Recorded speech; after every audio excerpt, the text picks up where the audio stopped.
You know that experiencing when people check People's bank account, and instead of immediately closing the app in horror, people actually smile? Like, when people stop calculating whether people can afford that coffee, or if buying groceries means eating ramen for the rest of the week. There's a specific number where this shift happens, and it's not what most people believe. Most financial gurus will tell people that people need $1 million to experience wealthy, or that 6 figures is the magic number. But here's the thing they're missing. There's a much smaller milestone that completely transforms people's relationship with cash. And once people hit it, everything changes. That number is $20,000. My name is Marcus, and I spend way too much time believing about cash, financial psychology, and why some people seem to effortlessly create wealth. If people read someone who wants to understand the real mechanics behind wealth creating, instead of just hoping things will magically improve. Make sure to hit that subscribe button and give this video a thumbs up if it ends up helping people see cash differently.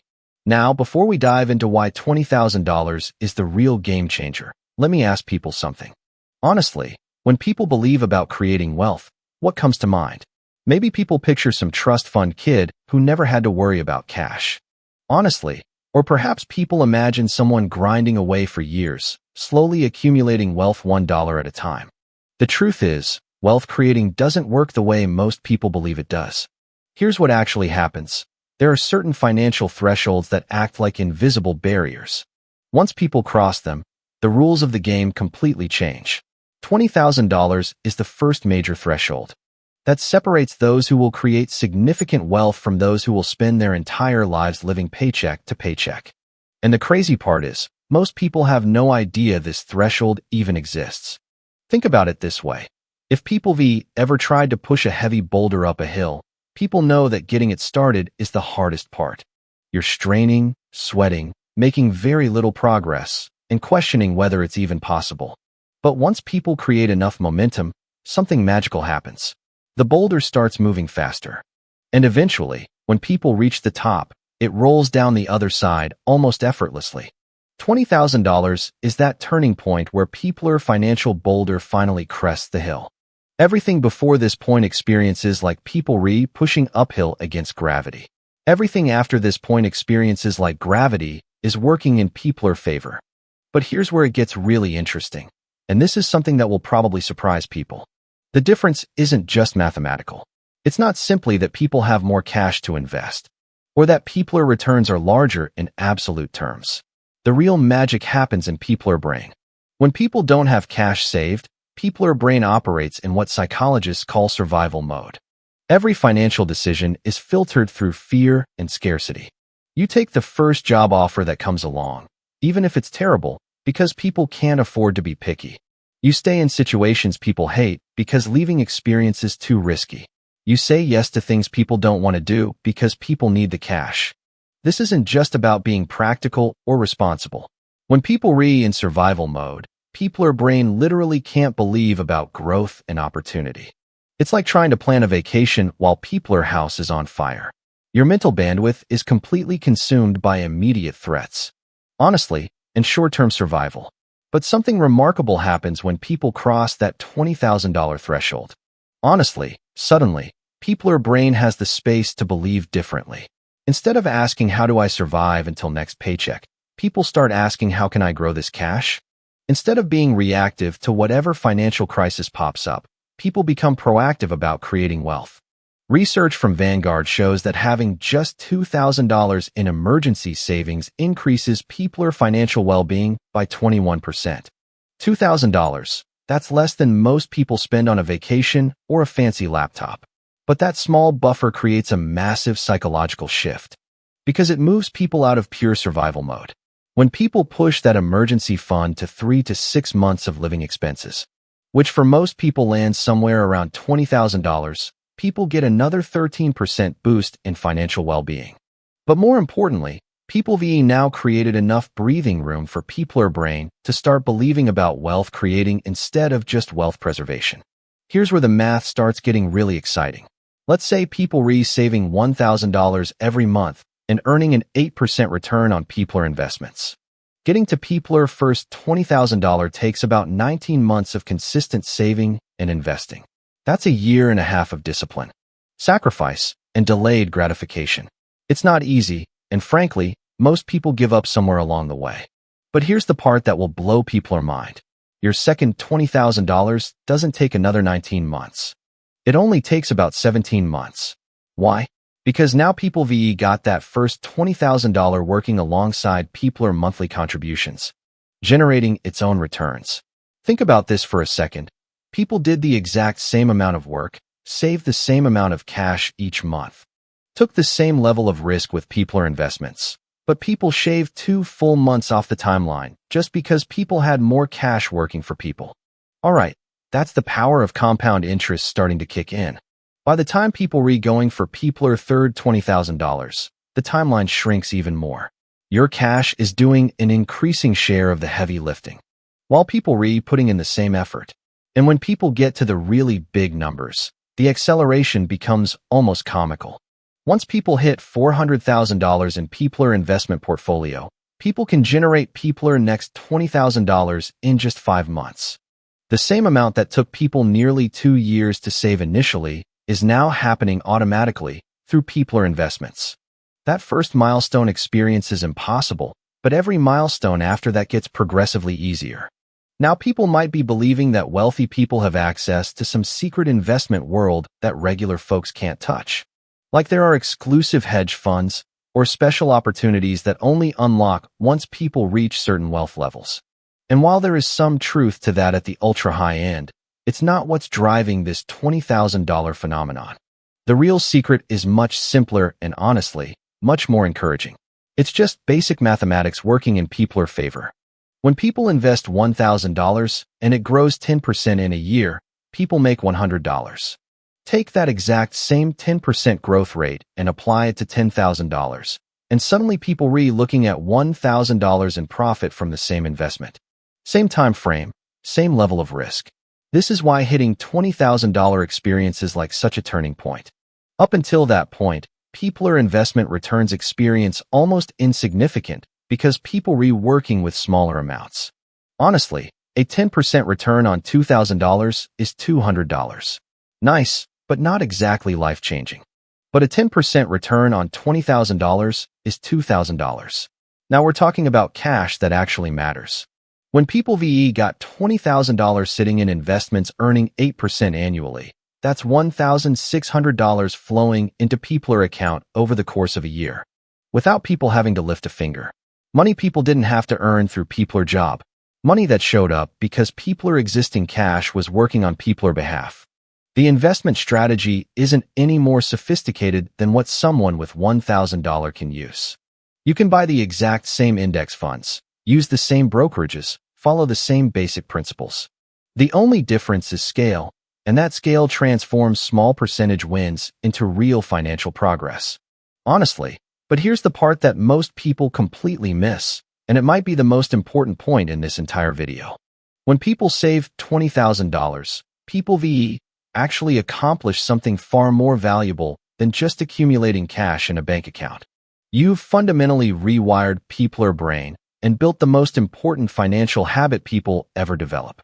And this might sound like some self-help nonsense, but stick with me because this is where things get really practical. Think about what it actually takes to save $20,000 if people starting from zero. Unless people making ridiculous cash or living in people's parents' basement rent-free, this requires serious discipline. You had to track where every dollar was going. People had to say no to things people wanted so people could set cash aside instead. Honestly, you had to resist the urge to blow people's savings on whatever shiny object caught people's attention that week. Most importantly, people had to do all of this consistently for months or even years. And here's the kicker. You prove to people yourself that people can control people's cash instead of letting it control people. You became the type of person who can delay gratification when it really matters. Honestly, that's not just a financial skill, that's a life skill. This identity shift is huge because it affects every financial decision people make going forward. Before people had $20,000 saved, buying a $4 coffee might have required mental gymnastics about whether people could afford it. After people hit $20,000, people not sweating the small stuff anymore, because people know people have people's priorities straight. You've proven people can make the big sacrifices when necessary.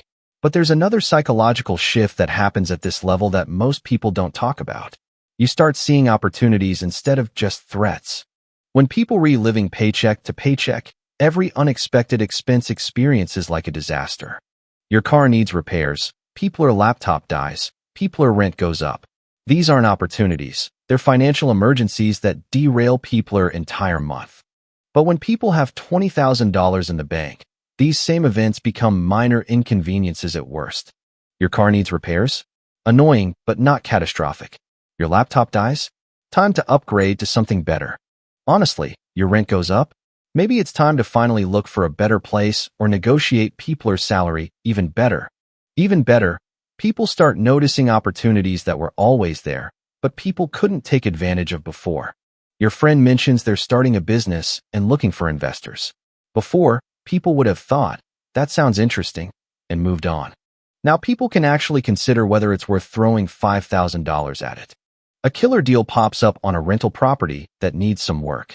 Before, people would have scrolled past it on Zillow and maybe felt a little envious. Now people can run the numbers and see if it makes sense as an investment. Your boss mentions there's a conference in another city that could be great for people's career, but the company won't pay for it. Before, people would have made excuses about why people can't afford to go. Now people can weigh the potential return on investment against the cost. This is what wealthy people mean when they say cash goes to cash. It's not some cosmic conspiracy where the universe rewards people who already have cash. Honestly, it's that having cash gives people options, and options create more opportunities to make cash. Here's something else that happens around the $20,000 mark that will make people question everything people thought people knew about budgeting. You start caring less about small expenses and more about big ones. I know that sounds backwards, but hear me out. When people broke, people obsess over every purchase. Should I buy the name brand cereal or the generic version?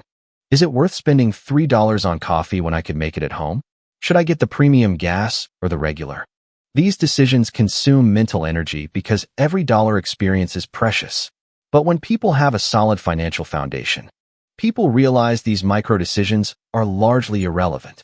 The difference between spending $3 on coffee versus making it at home is maybe $1,000 per year. If people really going overboard, that's not nothing, but it's not going to make or break people's financial future either. What matters are the big decisions: where people live, what people drive, how much people save, where people invest. These choices can swing people's net worth by tens of thousands of dollars over time. So instead of agonizing over whether to buy the organic bananas, people focus people's energy on optimizing people's housing costs, maximizing people's income, and making sure people's investment strategy is solid. This shift in focus is incredibly liberating because it frees up mental bandwidth for the decisions that actually matter. Honestly, you stop sweating the small stuff and start believing strategically about wealth creating. Now let's talk about what happens to people's career once people hit this milestone, because this is where things get really interesting. Having $20,000 saved doesn't just change people's relationship with cash, it changes people's relationship with work. When people living paycheck to paycheck, people essentially trapped in whatever job people currently have. Your boss could be terrible, people's coworkers could be toxic, the work could be mind-numbing, but people can't leave because people need that next paycheck to survive. Honestly, this puts people in an incredibly weak negotiating position.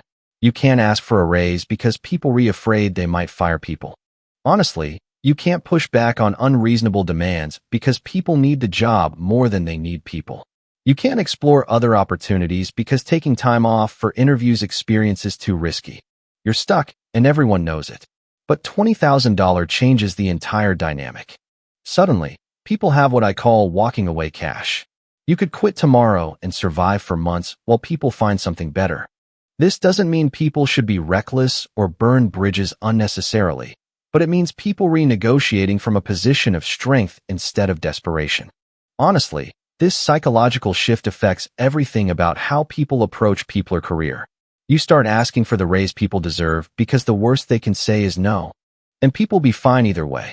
You push back on unreasonable requests because people are not afraid of the consequences. Honestly, you explore new opportunities because people can afford to take some risks. And here's what's really crazy. Often people don't even need to use people or walking away cash. Just having it changes people's entire demeanor at work. You become more confident, more assertive, more willing to take on challenging projects. And guess what happens when people show up differently? People notice. Suddenly, people getting better assignments, more recognition, and yes, more cash. It's like having a secret superpower that people hope people never have to use. But knowing it's there changes everything about how people operate. And the best part is, the more confident and successful people become at work, the faster people create wealth, which gives people even more options and confidence. It's a positive feedback loop that accelerates over time. But here's where most people mess this up, and I see it constantly.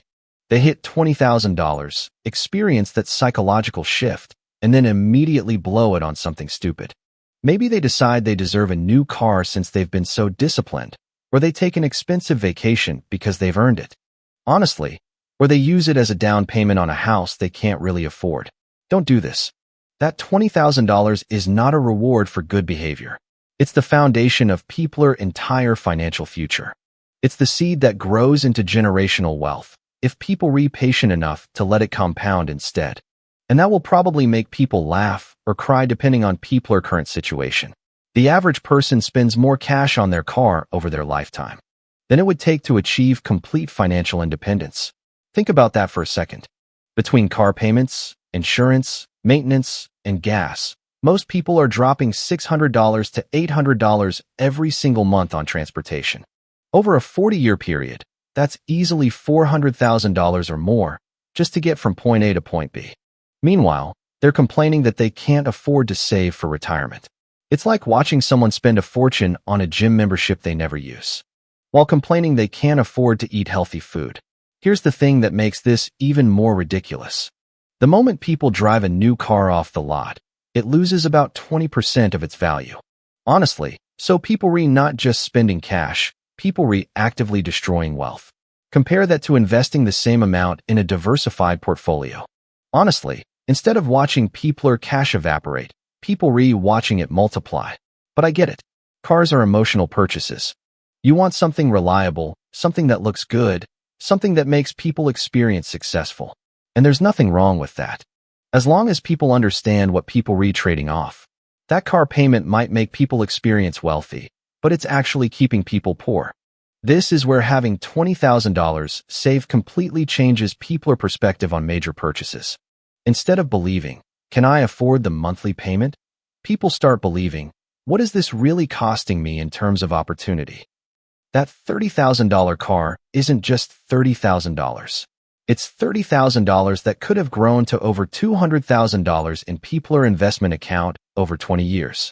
Suddenly, driving a reliable used car doesn't experience like a sacrifice anymore. It experiences like a strategic choice that's funding people's future freedom. And here's the beautiful irony. The person driving the flashy new car is probably stressed about cash, while the person driving the older Honda is quietly creating wealth and sleeping better at night. This mindset shift extends to every major financial decision people make. Housing, education, vacations, hobbies. Everything gets filtered through the lens of opportunity cost, not in an obsessive way that sucks all the joy out of life, but in a strategic way that ensures people making intentional choices about where people's cash goes. Look, $20,000 isn't going to make people rich overnight, but it will fundamentally change how people believe about cash and opportunity. It's the difference between surviving and thriving, between reacting to life and designing it. Start creating that foundation today because people's future self is counting on the decision people make right now. Trust me, they'll thank people for it.